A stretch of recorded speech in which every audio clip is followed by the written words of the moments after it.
તો જય માતાજી। આજે અમે રાલજ ગામે છે અને રાલજ ગામે જોઈ શકો છો આ પરિવારને અમે રાશન કીટ આપવા માટે આવેલા છે।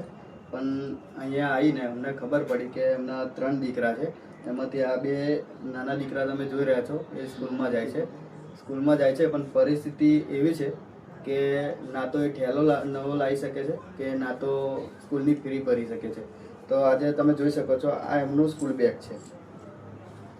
તો આજે નક્કી કર્યું છે કે સમર્પણ ફાઉન્ડેશન ટીમ આ બંને દીકરાઓને શિક્ષણ કીટ આપશે, જેમાં થેલો, ચોપડીઓ અને કંપાસ બેગ આ ત્રણ વસ્તુ હશે। પણ આ 2 દીકરાની ભણવાની આ વર્ષની જિમ્મેદારી સમર્પણ ફાઉન્ડેશન લે છે। જ્યારે પણ અમને જરૂર પડે આ મનુભાઈ છે, બતાવજો। આ મનુભાઈ છે જે અમને રાલજ ગામમાંથી અમને જાણ કરી છે કે આવો પરિવાર છે અને અમને જરૂર છે। તો મનુભાઈ તમારો પણ આભાર, કારણ કે તમે અમને જણાવ્યું ત્યારે અમે પહોંચ્યા છે। આ પરિવારનું જેટલું પણ સારું થશે એના હકદાર તમે છો। તો આભાર। અને આ 2 દીકરા માટે કોઈ શિક્ષણ કીટની સહાય કરવા માંગતા હોય તો ચોક્કસ સમર્પણ ફાઉન્ડેશનનો કોન્ટેક્ટ કરજો। ચાલો, જય માતાજી।